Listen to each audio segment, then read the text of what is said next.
नमः समय साराय स्वानुभूत्या चकास्ते चित्स्वभावाय भावाय सर्वभावान्तरक्षिदे वन्दितु सौवसिद्धे धुवमचलमडोवमं गदिं पत्ते वोक्षामि समय पावुड निर्मोह सुध केवली बड़िदम। समय सारजी ग्रंथादिराज और 45 नंबर गाथा पर अपन स्वाध्याय कर रहे हैं। जहाँ उत्थानिका में प्रश्न के उत्तर स्वरूप ये गाथा है। शिष्य ने प्रश्न पूछा है कि इन अध्यवसानों को जीव नहीं कहा, अन्य चैतन्य स्वभाव को जीव कहा है, तो यह भाव भी चैतन्य के साथ संबंध रखने वाले प्रतिभासित होते हैं, कोई जड़ में तो होते नहीं, है ना। ये शिष्य ने प्रश्न कहा है, इसके उत्तर स्वरूप ये गाथा है। कल अपन ने इस उत्थानिका पर पुरुषा सिद्धि उपाय की 14वें नंबर गाथा को याद किया था, जहां अमृतचंद आचार्य देव ने डायरेक्ट क्या कहा है कि कर्मकृत वर्णादि और रागादि, कर्मकृत वर्णादि अर्थात शरीरादि जो स्पर्श रस गंध वर्ण में मेड है, और राग आदि कम ज्ञान, ज्यादा ज्ञान, अज्ञान, मिथ्या ज्ञान, मिथ्या दर्शन, लड़ाई झगड़ा, खाना पीना, पूजा पाठ, स्वाध्याय, ये सब टोटल कर्मकृत होने पर भी संयुक्त जैसा प्रतिभास, ये संसार का बीज है। समझ आ रही बात? फिर से, शरीर का संयोग होना ये अपराध नहीं है, कर्म का संयोग होना अपराध नहीं है, राग आदि का होना भी बड़ा अपराध नहीं है। अस्थि से कहो तो एक त्रिकाली ध्रुव भगवान आत्मा को नहीं जानना, ये अपराध है।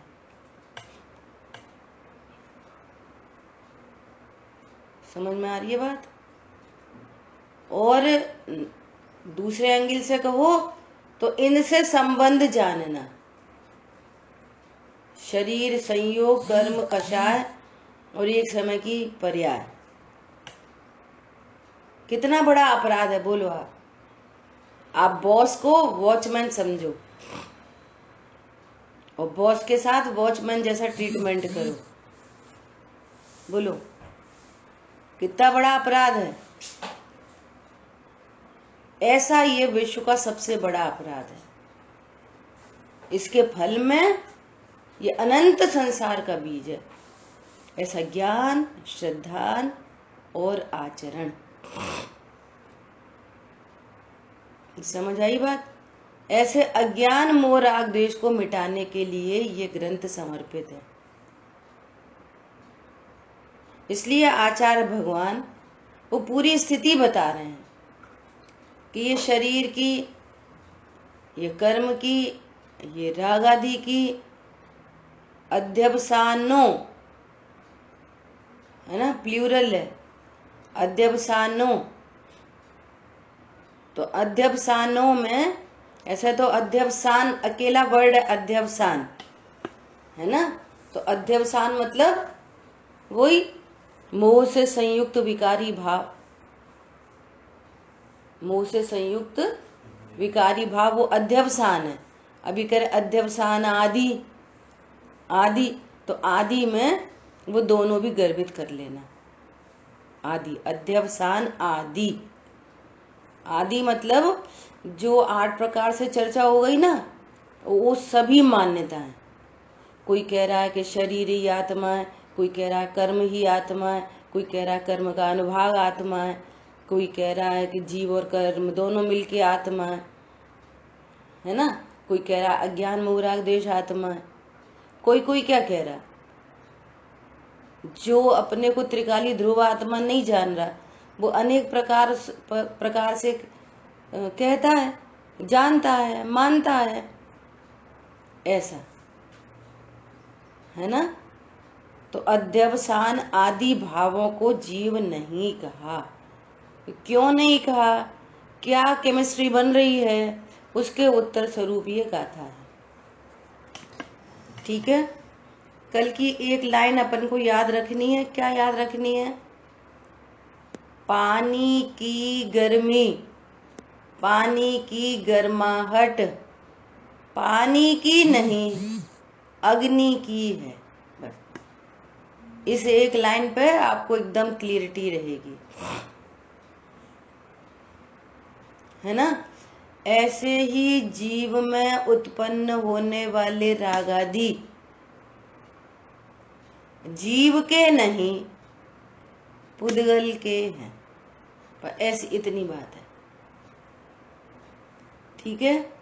वो ये जीव अनंत गुणमयी अभेद, ये त्रिकाली ध्रुव भगवान आत्मा, वो इसकी पर्याय में उत्पन्न होने वाले ये परिणाम है नहीं, ऐसा नहीं है। वस्तु तो उत्पाद व ध्रुव युक्तम सत है, ध्रुव त्रिकाली ध्रुव परिपूर्ण है, और पर्याय में ये भाव उत्पन्न हो रहे हैं। विशेष पर्यायों में ये भाव उत्पन्न हो रहे हैं। तो ये परिणाम कैसे उत्पन्न हुए हैं? तो ये कह रहे हैं कर्म कृत राग आदि। पानी की गर्माहट अग्नि की है, क्योंकि ये कोई जीव का स्वभाव नहीं है। तो इनमें, इन रागादि भावों में चैतन्य जैसा प्रतिभास होता है, सो उस प्रतिभास को मिटाया है। समझ में आ रही है? जीव में ही तो होते, जीव में ही तो होते, जीव में ही तो होते। तो ऐसा चैतन्य जैसा प्रतिभास है, ये चैतन्य नहीं है। पर समझ में आया? ये पानी की गर्माहट पानी की शीतलता रूप नहीं है, ये अग्निकृत है, अग्निकृत है। ऐसा बोलो, कौन बताएगा इस बात को? चर्चा तो बहुत हो चुकी है कि एक एकदम युक्ति न्याय से, लॉजिक से, कि ये जो परिणाम है, ये अध्यवसान आदि जो परिणाम है, ये परिणाम जीव क्यों नहीं है? जीव क्यों नहीं है? बोलो, एक लाइन में उत्तर चाहिए। जीव क्यों नहीं है? पिछली गाथाओं में चर्चा हो गई। कैसे कहोगे ये दुख रूप नहीं है? दुख रूप है वो, सॉरी, ये चैतन्य नहीं है। बोलिए, क्यों? क्योंकि जीव तो जानने और देखने वाली वस्तु है। हाँ, बहुत बढ़िया। इसी इसी इसी आंसर में वो एक बात छिपी है। जीव की बात हो गई, अब बात है ये अध्यवसान आदि जीव क्यों नहीं है? बोलो, क्योंकि ये परिणाम चैतन्य से शून्य है। अब ये वाली बात याद नहीं रखोगे तो कैसे बात बनेगी? चैतन्यमयी ज्ञानमयी तो जीव है, जैसा भाई साहब ने आंसर दिया, ये जीव की बात हो गई। ये राग आदि भाव जीव क्यों नहीं है? क्योंकि ये ज्ञान से शून्य है, इनमें ज्ञान नहीं है, ये जानते देखते नहीं है। क्लियर हुई बात?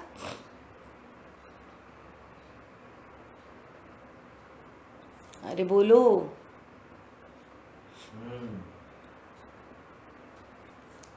ठीक ठीक बराबर। देखो टीका, अध्यवसानादि समस्त भावों को उत्पन्न करने वाला जो आठों कर्म का ज्ञानावर्णादि कर्म है वह सभी पुद्गलमय है, ऐसा सर्वज्ञ का वचन है। ये तो पहली बात हो गई। जो 8 कर्म हैं वे तो सब पुद्गलमय ही हैं। अब 8 कर्मों का जो फल आता है वो किस किस में आता है? बोलो, कौन बताएगा? 8 कर्म हैं, उनको समराइज करें तो 2 घाती और अघाती। 4 घाती कर्म हैं और 4 अघाती कर्म। 4 घाती कर्म कौन कौन से हैं? ज्ञानावर्णी, दर्शनावर्णी, मोहिनी और अंतराय। जब इन कर्मों का उदय आता है तब ज्ञान की हीनादिकता होगी, दर्शन की हीनादिकता होगी। मोहिनी कर्म के वापस 2 भेद हैं, दर्शन मोहिनी, चारित्र मोहिनी। तो अतत्व श्रद्धान होएगा कि मंद मोह, तीव्र मोह, है ना। ऐसे चारित्र में भी मंद राग, तीव्र राग, मंद कषाय, तीव्र कषाय। और अंतराय में कभी अंतराय क्षयोपशम होगा, कभी अंतराय का उदय होएगा। तो ये स्थिति परिस्थिति पर्याय में बन रही है। अघाती कर्म के उदय में बहुत क्लियर चाहिए ये सब बातें। घाती कर्म का जब उदय आता है तब ये 4 कर्म, और अगर उधर से देखें तो 5 कर्म हो जाते हैं। ज्ञानावर्णी, दर्शनावर्णी, दर्शन मोहिनी, चारित्र मोहिनी और अंतराय। बोलो, कौन बताएगा ये 5 नाम? जल्दी फटाफट। चारित्र मोहिनी और अंतराय। बहुत बढ़िया, ये याद रखने हैं सबको, है ना। ये घाती कर्म। और अघाती कर्म आयु, नाम, गोत्र, वेदनी। अभी बोलो, हम सब लोग मनुष्य पर्याय में आए, है ना। मनुष्य पर चॉइस से आए। पूर्व का कोई कर्म उदय में आया, है ना, तो मनुष्य गति में लेके आया। तो मनुष्य आयु। अब आयु, कोई गर्भ में ही मर जाए, कोई 10 साल का होए, कोई 50 साल का, कोई 80 साल का। अपन बोलते हैं ना कि इसका संबंध किससे है? कि आयु कर्म से। तो ये आयु कर्म। नाम, कोई गोरा है, कोई काला है, कोई सुंदर है, कोई मोटा है, कोई पतला है। ये सब नाम कर्म का कार्य है, जीव का कार्य नहीं है। ये नाम कर्म का कार्य है। उच्च गोत्र, नीच गोत्र, है ना, ये सब अघाती कर्म का कार्य है।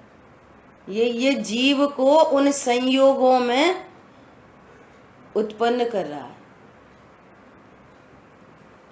तो ये संयोग किसने दिलाए? किसका कार्य है? कि कर्म का। समझ में आ रही है? आज की स्थिति में बात हो रही है। और पूर्व की स्थिति से बात करें तो पहले ऐसे भाव हुए सो कर्म बंधे, कर्म बंधे सो उदय में आ रहे। आज वर्तमान स्थिति कैसी है कि इन संयोग अंघाती कर्म के उदय में, इन संयोगों में जीव है। इन संयोगों में जीव है, लेकिन ये संयोग तो जीव नहीं है। बात ये चल रही है। और वेदनीय है, साता साता।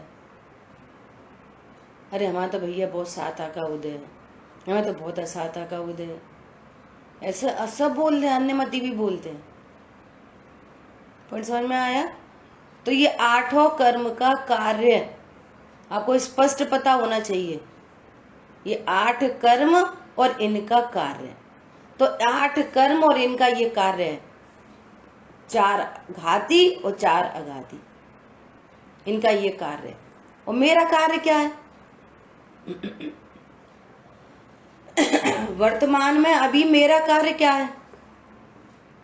भेद से कहो तो जानने देखने वाला, और अभेद से कहो तो मैं जाननहार हूं, जानने देखने की शक्ति को धारता हूं। समझ आ रही बात?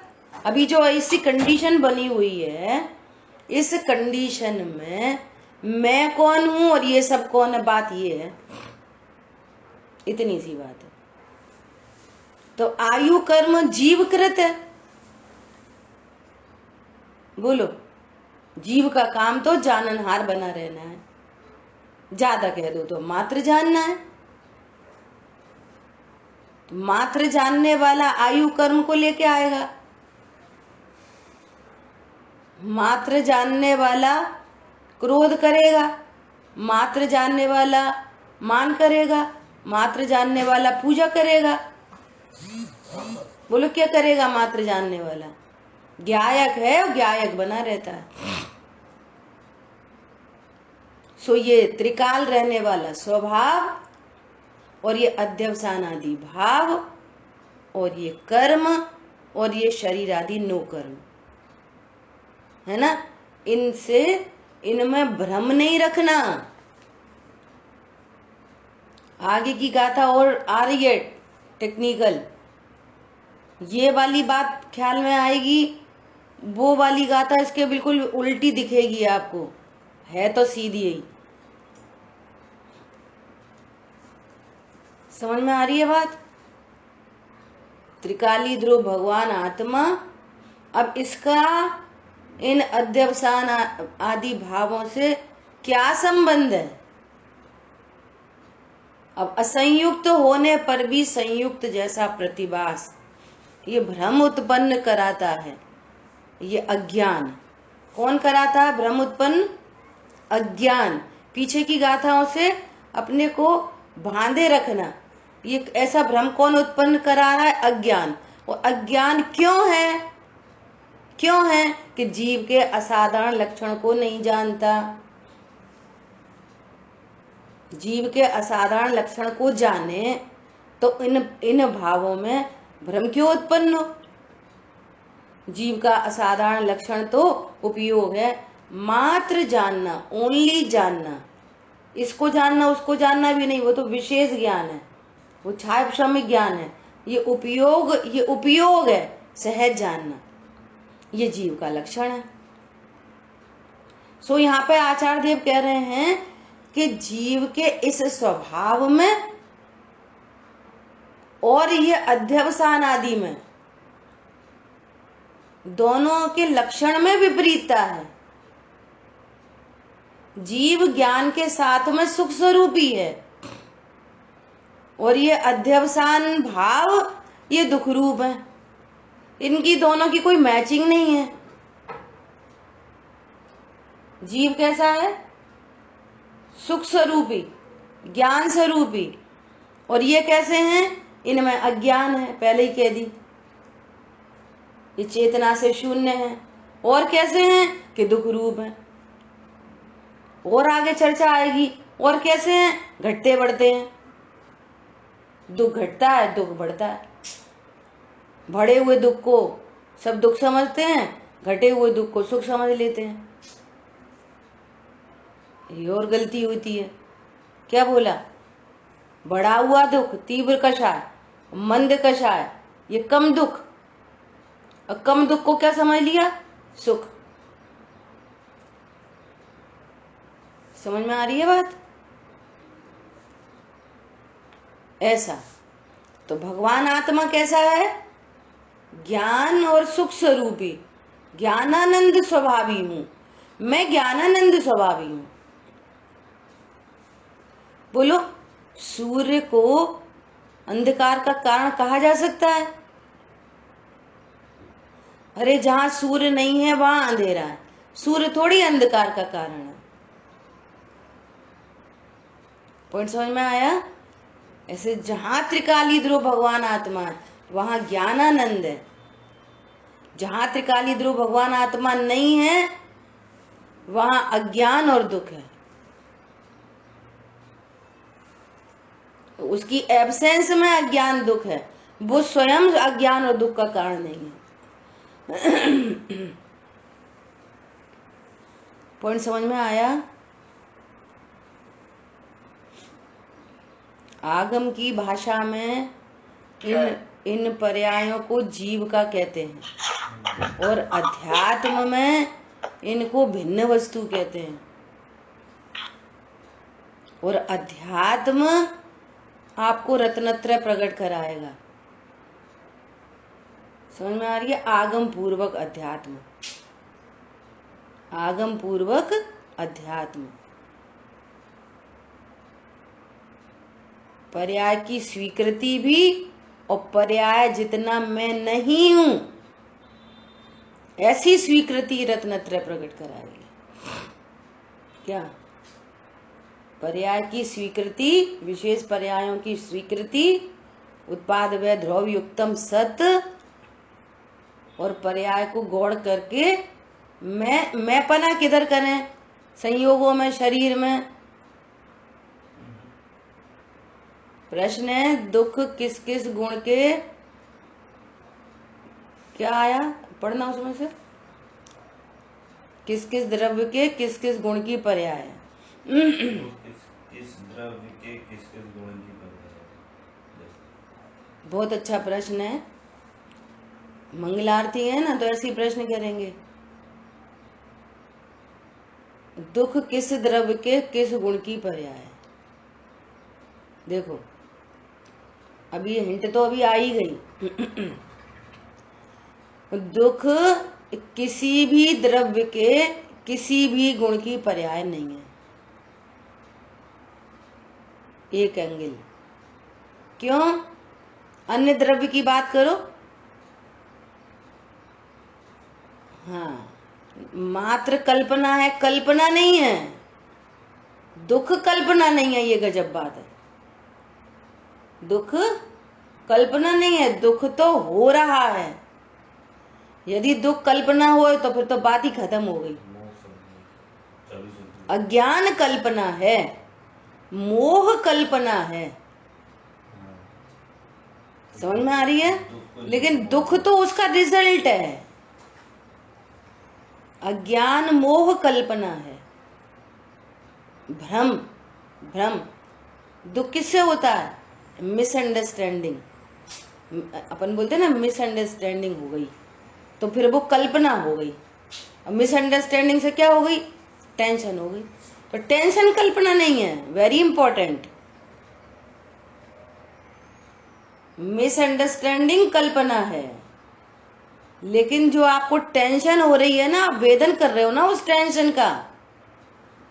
भ्रम से समझ लिया, तुम हमें देख के हंस रहे थे, हमारी ही बातें कर रहे थे, अब टेंशन हो गई। क्या कह रही होंगी हमारे बारे में, क्या कह रही होंगी, क्या कह रही होंगी। वे तो कुछ नहीं कह रही थी, अपनी बातें कर रही थी। तो तुम्हारी जो मिसअंडरस्टैंडिंग थी ना, वो तो कल्पना थी 100%, परंतु जो दुख हुआ है वो रियल है। ऋषभ समझ में आई बात? अब तुम्हारा पिछला प्रश्न कि किस गुण की पर्याय है, तो पुद्गल, धर्म, अधर्म, आकाश काल में सर्वज्ञ भगवान ने किसी की पर्याय नहीं कही, किसी की पर्याय नहीं है। तो जीव की पर्याय तो है ना, जीव की तो पर्याय है। तो वो कह रहे हैं जीव में, गुरुदेव श्री के शब्द हैं ये, जीव में ऐसा कोई भी गुण नहीं कि जो राग उत्पन्न करे। जीव में ऐसी कोई शक्ति नहीं कि जिससे राग उत्पन्न हो। तो कह रहे अरे चारित्र गुण की विकारी पर्याय है ना। तो क्या कह रहे हैं? यही वाली बात कि जो ज्ञान मैं आत्मा हूं ऐसा नहीं जानता, तो ये विकार से उत्पन्न हो रहा है। आत्मा में ऐसा गुण नहीं है कि वो दुख उत्पन्न करे। समझ में आ रही है?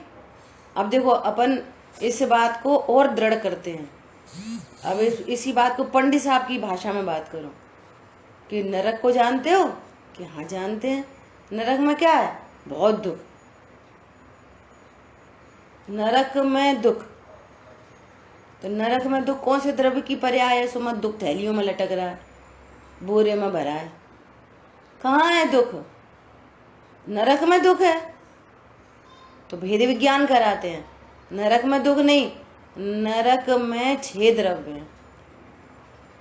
जैसे यहाँ पे 6 द्रव्य हैं, ऐसे नरक में 6 द्रव्य हैं। पूरे लोक में 6 द्रव्य हैं। जहाँ यहाँ उंगली रखो, यहाँ 6 द्रव्य हैं। नरक में किसी स्थान पे 6 द्रव्य हैं। नरक में दुख होता तो पर द्रव्य दुख का कारण होता, सो वहां तो कहीं लटक नहीं रहा, उनके बिलों में भरे हैं, दुख भरा है।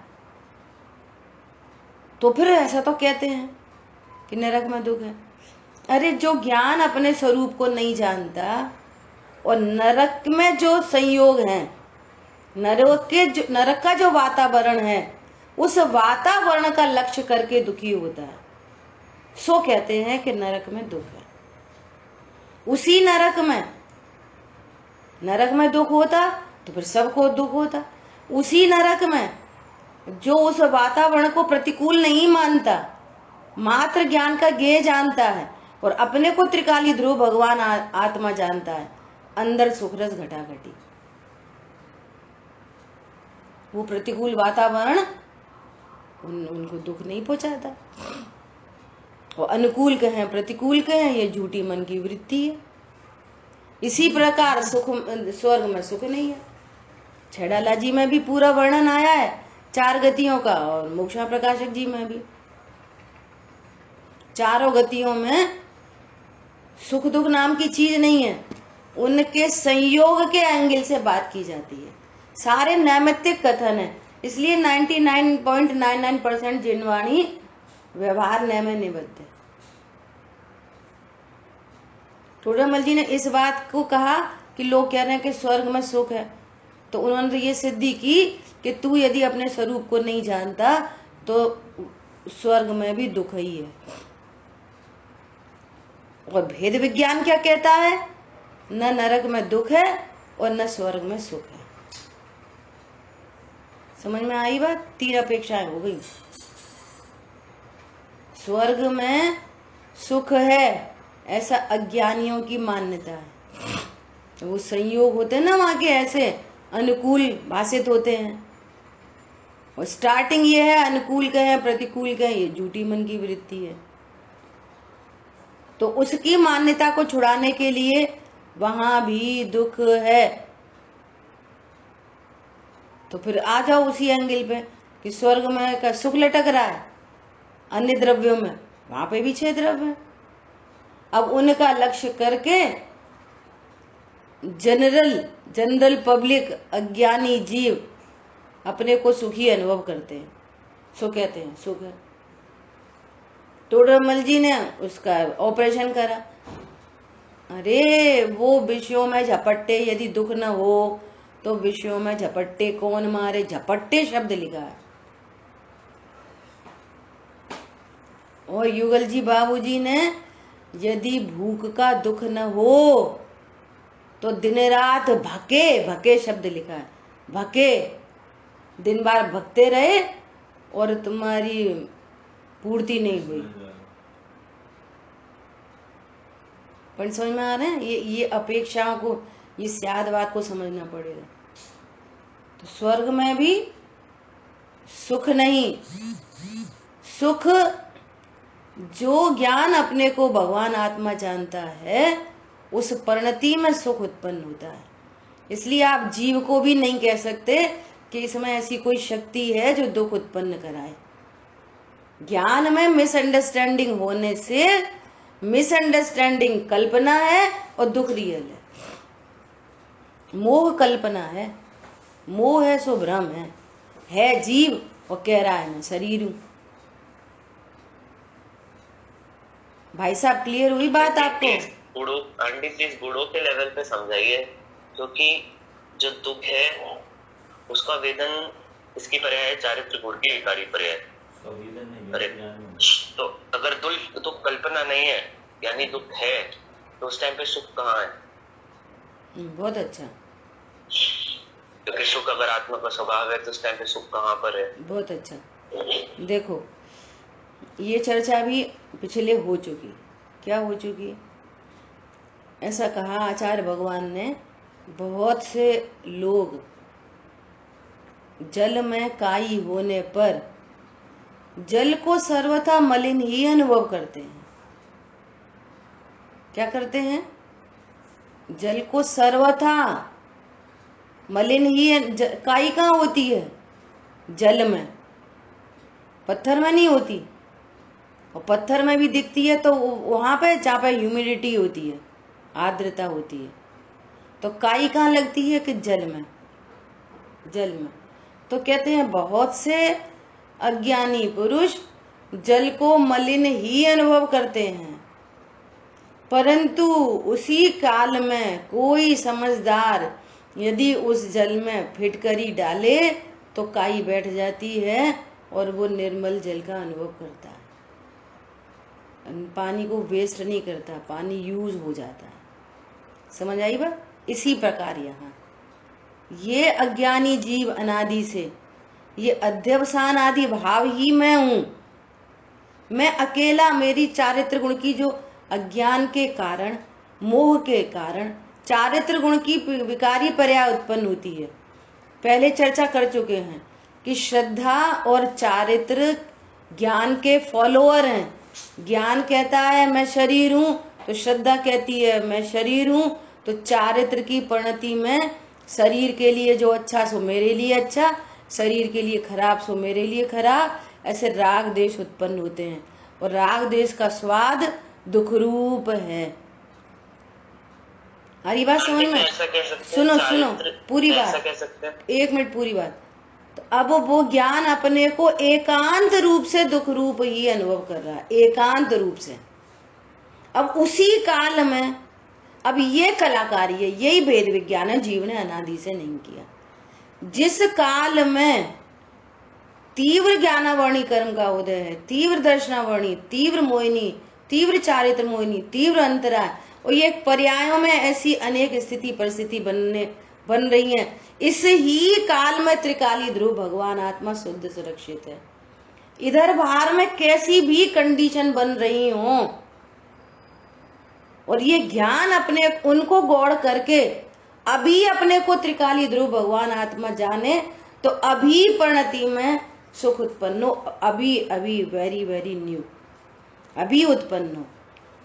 नहीं देखा निज शाश्वत देव और रही क्षण का परे की प्रीति। अपन ने पिछली क्लास में भी चर्चा की थी।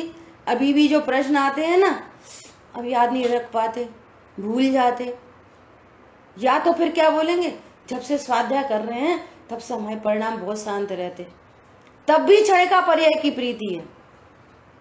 समझ में आ रही है? मैं इन पर्याय मात्र से रहित त्रिकाली ध्रुव हूं।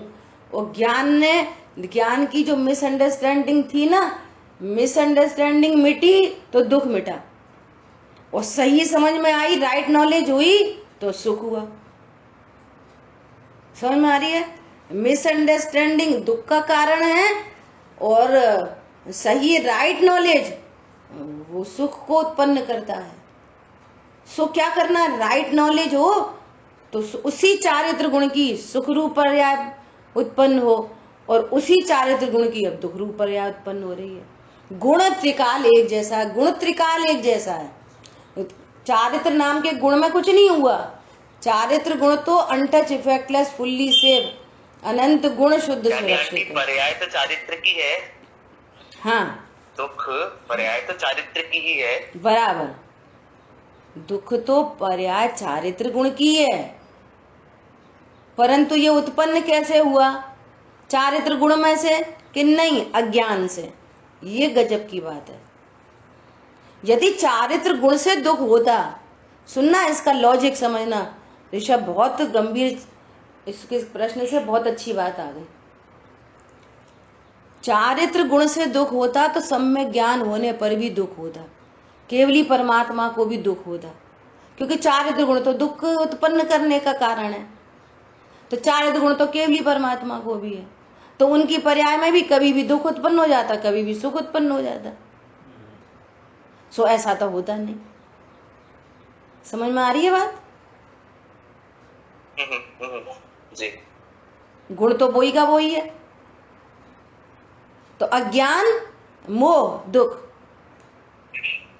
सम्यक ज्ञान, सच्ची श्रद्धा और सुख। और अभी भी देखो, अभी भी जितना शेष राग है वो राग उत्पन्न हो रहा है, सो वो उस राग का कारण भी कौन है? पूर्वकृत कर्म का उदय। पूर्वकृत। अभी भी पंखा क्यों चल रहा है? हमने नया करंट तो बंद कर दिया, नया करंट तो बंद कर दिया, अब क्यों चल रहा है? कि सडन नहीं रुकता। और जो पूर्व से जो करंट भरा है जितना, वो रिलीज हो रहा है, रिलीज हो रहा है, रिलीज हो रहा है, रिलीज हो रहा है, और ये रुक गया। ये पूर्व के करंट का अपराध है, वर्तमान का अपराध नहीं है। ज्ञानी धर्मात्माओं का जो रागादि परिणाम उत्पन्न हो रहे हैं, वे उनके वर्तमान का अपराध नहीं। समझ में आ रही है बात? क्यों? वर्तमान में तो वे अपने को ज्ञायक ही अनुभव करते हैं। परिणति में राग आदि भाव उत्पन्न होते हैं, उसका अपना स्वभाव नहीं जानते, उसको अपना। इसलिए कहते हैं, आगे बहुत चर्चाएं आएंगी मजेदार, इसलिए कहते हैं कि ज्ञानी के सर्व भाव ज्ञान में है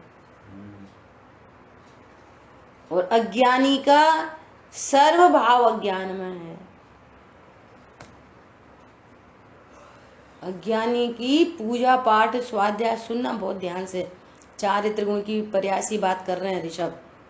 अज्ञानी की चारित्र गुण की पर्याय में अति मंद कषाय हो तो भी मिथ्या चारित्र है, क्योंकि वहां हेड बैठा है अज्ञान और मिथ्यात्व। समझ में आ रही है? उसके 28 मूल गुणों भी मिथ्या चारित्र हैं, उसकी पूजा पाठ दया दान सब मिथ्या चारित्र है। समझ में आ रही है? और सम्यक दृष्टि का नरक में लड़ाई झगड़ा, युद्ध में तीर चलाना, 96,000 रानी, विषय भोग, मिथ्या चारित्र नहीं है, क्योंकि वहां हेड बैठा है सम्यक ज्ञान। समझ में आ रही है? सम्यक ज्ञान के साथ मिथ्या चारित्र नहीं होता, तो फिर वो सम्यक चारित्र नहीं, वो अचारित्र है। उसको मिथ्या चारित्र नाम नहीं दिया। हेड बैठा है सम्यक ज्ञान, सम्यक ज्ञान के साथ में सब मिथ्या चारित्र होता है, इसलिए ज्ञानी के सारे भाव ज्ञान में। हरी बात समझ में? बहुत बड़े लॉजिक है ये। मतलब आपको जिनवाणी के हर कथन के साथ आपका ज्ञान न्याय कर सके, ये बहुत बड़ी बात होती है, बहुत बढ़िया। नहीं तो आप न्याय कैसे करोगे? ऊपर तक न्याय चलेगा ऐसा। चलो, बड़े अच्छी चर्चा आ गई, बढ़िया। देखो अभी क्या कह रहे हैं यहाँ पे टीका में, अध्यवसानादि समस्त विभावों को उत्पन्न करने वाला शरीर, संयोग, आयु, नाम, गोत्र, वेदनी, ये सब ये क्या है? अध्यवसानादि विभाव, इनको उत्पन्न करने वाला। और परिणति में कम ज्ञान ज्यादा ज्ञान, मिथ्यात्व, राग, द्वेष, इनको उत्पन्न करने वाला। 8 प्रकार का कर्म है, ये सर्वज्ञ भगवान का वचन है। सर्वज्ञ भगवान कह रहे हैं ये वाली बात को। तुम कहते हो हमें गुस्सा आ गई, वे बहुत गुस्सा करते, ये तो बहुत दयावान है, हमारे तो परिणाम बहुत है। अरे तुम कौन हो? हमने दया की, हमने तीर्थ यात्रा की, हमने दान दिया। अरे नहीं नहीं, दान देने का भाव कर्म कृत है, उस समय उसी समय उत्पन्न होने वाला भाव है। कल अपन ने गुरुदेव श्री से पढ़ा था, है जीव की पर्याय, विशेष पर्याय है ना, परंतु जीव नहीं है, वो है केले का छिलका, लेकिन छिलका केला नहीं है। बस सिंपल बात है। तो जिसके छिलका नहीं है तो क्या है, तो फिर कह रहे हैं भैया वो कचरा ही है, कचरा है। ऐसा बहुत सटीक एग्जाम्पल है एकदम। केले के छिलके के नाम पर जीव की पर्याय, जीव की पर्याय, जीव की पर्याय के नाम पर तुमने लाग लपेट कुछ संबंध बना लिया। तो कह रहे नहीं, ये इसमें केला नाम की कुछ चीज ही नहीं है, ये तो डस्टबिन में जाता है। ऐसा ऐसे संयोग, शरीर, कर्म और कषाय सब एक कोटि में खड़े कर दिए, सबके सब। मैं त्रिकाली ध्रुव भगवान आत्मा, इसको गुरुदेव श्री कहते हैं। एक कोटि में एक तरफ आत्मा राम और दूसरी तरफ सारा ग्राम, टोटल। विपाक की मर्यादा को प्राप्त उस कर्म के फल रूप से जो कहा जाता है, विपाक की मर्यादा आता है, कल भी बात आई थी। जो कर्म बंधे हैं और उदय को प्राप्त नहीं है, वे मिट्टी के ढेले के समान पड़े हैं, वे कुछ नहीं करते। वो एक एक निषेक रचना बनती है कर्मों की, एक एक निषेक उदय में आता है। तो जो एक निषेक आता है ना, उसमें सारे कर्म होते हैं अन्य अन्य समय में बंधे हुए। वो जैसे मान लिया कोई 10 साल पहले बंधा और कोई कल ही बंधा, और दोनों का उदय आने का समय 10:02 है। तो 10:02 पर कल बंधने वाला भी आया और 10 पूर्व बंधने वाला भी आया। तो ऐसी एक निषेक रचना बनती है उस काल में। कौन कौन से, अब कोई ज्ञानावर्णी है, कोई दर्शनावर्णी है, कोई मोहिनी, कोई अंतरा, कोई आयु, कोई नाग, गोत्र, वेद, सब। समझ में आ रही है? ऐसा एक निषेक रचना बनती है, वो उदय में आता है ना। तो जो उदय में आया, और यहाँ मुख्यता से किसकी बात कर रहे हैं कि वो विपाक की मर्यादा को प्राप्त उस कर्म के फल से जो कहा जाता है, वह कर्म फल अनाकुलता लक्षण सुख नामक आत्म स्वभाव से विलक्षण, इसलिए दुख है। जो भी कर्म का उदय आ रहा है वो दुख रूप है, वो दुख रूप है। समझ में आ रही है बात? तीव्र कषाय हो, मंद कषाय हो, दुख रूप है। मोह तो महादुख रूप है, इस दुख का कारण भी वही है। अज्ञान भी दुख रूप है ना। ये सब उस दुख में ही आकुलता लक्षण, अध्यवसानादि भाव समाविष्ट हो जाते हैं। और दुख के एंगल से बात कर रहे हैं, उसमें सबको समावेश कर रहे हैं। अरे इस भगवान आत्मा, ये भगवान आत्मा का संयोग शरीर से है ना। अब इस भगवान आत्मा को हाथी घोड़ा कहना सुख रूप है दुख रूप है? विसंवाद उत्पन्न होता है ना। तो अब ये चारित्र गुण की पर्याय से बात कर रहे हैं, इसमें सब समाविष्ट है। इसलिए यद्यपि वे चैतन्य के साथ संबंध होने का भ्रम उत्पन्न करते हैं, ये भ्रम उत्पन्न हुआ है, तथापि वे आत्म स्वभाव नहीं है। अब बहुत इंपॉर्टेंट बात यहाँ पर क्या है कि संयोग नहीं है, हम ये नहीं कह रहे।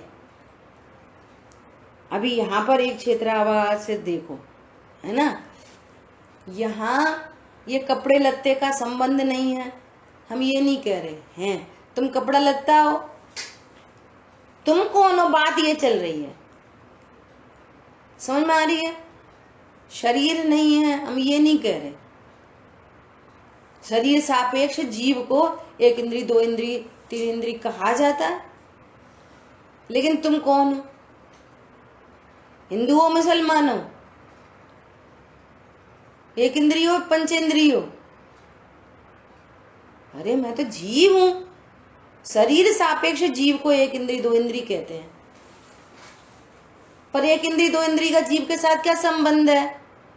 यह तात्विक आत्मा, परमार्थ आत्मा दिखानी है। ये है नहीं, शरीर है नहीं, है तुम कौन हो? त्रिकाली ध्रुव। और आगम में ही नहीं लिखा, आगे बात आगम में ही नहीं लिखा 1 इंद्री 2 इंद्री 3 इंद्री 4 इंद्री 5 इंद्री संगी असंगी, आगम में नहीं लिखा है। लेकिन ये तात्विक जीव को जानना है, समझ में आ रही है? वो है मैं अशरीरी हूं। बोलो कर्म का संबंध नहीं हो रखा, ये इतनी सारी वैरायटी क्यों दिख रही है?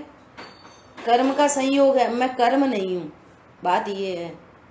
अच्छा, अवस्था में पर्याय में कम दुख ज्यादा दुख है नहीं कि है, इसकी स्वीकृति है।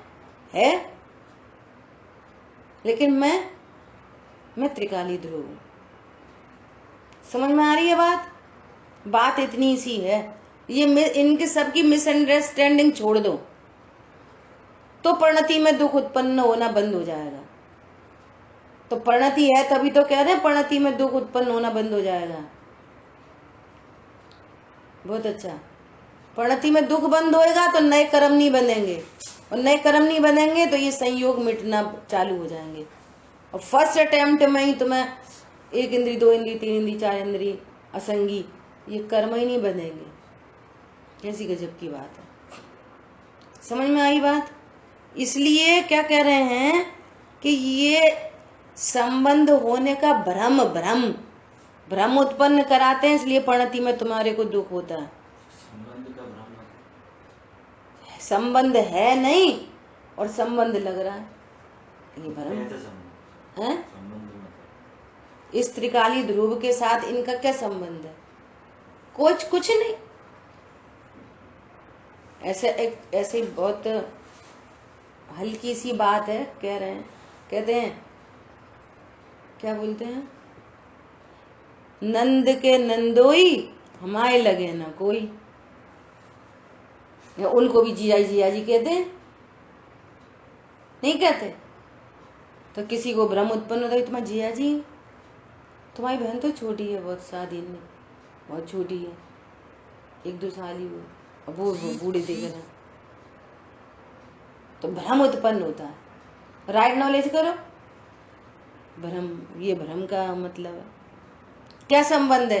त्रिकाली ध्रुव भगवान आत्मा का पर्याय मात्र से संबंध नहीं। तुम संयोगों से संबंध कह रहे हो, हम आए हैं, तुम आए हैं, कम है ज्यादा है। समझ आई बात? तथापि वे आत्म स्वभाव नहीं है, किंतु पुद्गल स्वभाव है। सब एक खाते में डले। अरे बात समझ में आया? ऐसा इसलिए उस पानी को तुम एकांत रूप से काई अनुभव नहीं करो। काई है सो मलिनता है, वेद विज्ञान की फिटकरी डालो, उसमें निर्मल जल मिलेगा। ऐसे ही ये इस भ्रम को छोड़ो कि इनसे मेरा कोई संबंध है, इनसे मेरा कोई संबंध है, मेरे अनुसार है, इनसे मैं अच्छा बुरा होता हूं। पहली बात हो गई। ये पर हैं, ये मेरे नहीं, मेरे अनुसार नहीं, मेरे को इनसे लाभ हानि नहीं। अब मेरे मतलब कौन? मैं मतलब त्रिकाली। इसको देखोगे तो ये बात समझ में आएगी। इन्हीं को देखते रहोगे, सही बात है, अपने अनुसार नहीं, सही बात है, को सुनते हो, मोड़ा मोड़ी तो सुनते नहीं है, वो ये ऐसे नहीं। मैं ये हूं, अब बोलो, ये मेरे नहीं, मेरे अनुसार नहीं, मैं इनसे अच्छा बुरा नहीं। अब चाहे वो कोई हो, एनीबॉडी, चाहे वो संयोग हो, पत्नी दुकान मकान बच्चे, चाहे शरीर हो, चाहे कर्म हो, चाहे कषाय हो, वो कर सकते हो। तो इनमें से किसी को भी अपने अनुसार करके बताओ। कभी होता है इधर विकल्प उत्पन्न हुआ, इधर उधर वैसा हुआ, तो तुम्हें फिर अगेन भ्रम हो जाता है। क्या अगेन भ्रम होता है? अगेन हमने कही और न मानी। पहली बात तो हम कह ही नहीं सकते, हम कहने सुनने वाले नहीं, हम तो त्रिकाली ध्रुव हैं। ये मेरी बात मानो, ये विकल्प भी कर्म करत है। और भैया अपन ने कोई से कुछ नहीं कहना, सुनो ये भी कर्म कृत है, दोनों विकल्प कर्म कृत है, मैं तो त्रिकाली ध्रुव हूँ। अब लोग अपनी महानता बताने के लिए बोलते हम भैया कोई से कुछ नहीं कहते, तुम्हें दिखे सो करो। सुनो, तुम अभी भी तुम्हारी स्थापना उस पर्याय में ही है। शांत रहो, हम कोई से कुछ नहीं कहते, मतलब तुम अपने को क्या जान रहे हो? बोलने का कर्ता सीधा सीधा तो भ्रम का राजा खड़ा हुआ सिर पर। हम बोल सकते हैं, अब हम कम बोलते हैं, हमें बोलने का भाव ही नहीं आता। तुम कौन हो? ये अनंत पुरुषार्थ है। बार बार रही क्षण का पर्याय की प्रीति, बार बार किसी न किसी प्रकार से रही क्षण का पर्याय की प्रीति। कहने क्षम्य कैसे होंगे अपराध? ये प्रकृति की यही सनातन रीति। अब हम कछु नहीं कहते, अब हमें कोई से कछु मतलब नहीं है। तुम्हें सबरी दुनिया से मतलब है क्या? पेड़ को किससे मतलब है? पेड़ को किससे मतलब दिखाई दे रहा है? अरे व्यक्त नहीं है, उसको पूरी दुनिया से मतलब है। तुम्हें आतंकवादी दिख रहे हैं ना, देखो कोरोना दिख रहा है ना उसको शक्ति दे दो जरा पेड़ को, तो बता देगा उसको कितना क्रोध है, कितना मान है, कितना मतलब है, कितना नहीं है। कभी व्यक्त होता है, कभी नहीं होता। इनकी बात छोड़ो, मैं तो ये हूं, मैं तो राजा हूं, आई एम द बॉस, जीव राजा, बस एकदम निर्भर। ऐसा देखो, आज इसको पूरा करते हैं। अगली गाथा के लिए बहुत एक्साइटमेंट है, ठीक है। भावार्थ, जब कर्मोदय आता है, कर्म का उदय आता है, तब यह आत्मा दुख रूप परिणमित होता है। अब अभेद भाषा में क्या बोल रहे हैं? आत्मा दुख रूप परिणम, ये अभेद भाषा है, समझ में आ रही है? दुख रूप कौन? पर्यायों में परिणमन होता है, तो अभेद भाषा में बोलते हैं आत्मा दुख रूप परिणमित होता है। और दुख रूप भाव है वो अध्यवसान है, वो आत्मा नहीं है। दुख रूप भाव है वो अध्यवसान है, आत्मा नहीं है। इसलिए दुख भावों में, अध्यवसान में चेतना का भ्रम उत्पन्न होता है। परमार्थ से देखा जाए तो मूल बात है, परमार्थ से दुख रूप भाव चेतन नहीं है, कर्मजन्य होने से, इसलिए जड़ ही है। पानी में गर्माहट अग्नि की है, इस न्याय से पानी की गर्माहट अग्नि की है। पानी तो उस काल में भी एकदम शीतल है, शीतल शक्ति को धारती हुई वस्तु, और उसकी सामान्य पर्याय में भी शीतलता मौजूद है, विशेष पर्याय में गर्माहट है। समझ में आ रही है बात?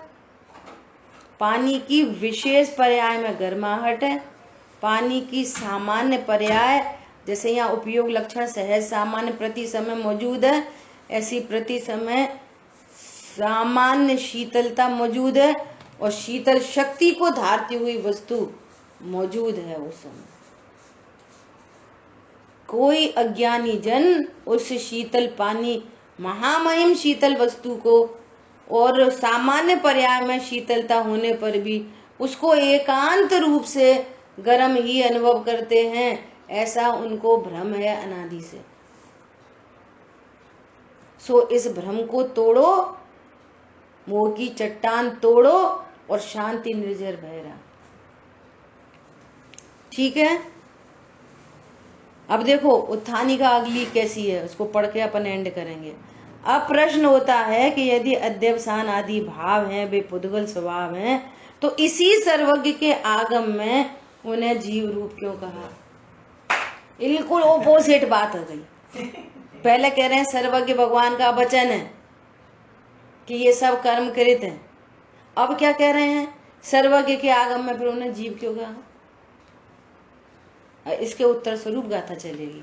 आज की जितनी चर्चा हुई उसको एकदम पक्का करना, और फिर कल की गाथा में बहुत मजा आएगा। हाँ, और एक बार इस गाथा को रीडिंग करना, ठीक है। जिनवाणी के ज्ञान से सूझे लोकालोक, सो वाणी मस्तक नमो सदा दे तुम लोग। बोलिए द्वारशांग मई जिनवाणी माता की जय हो। जय जिनेन्द्र।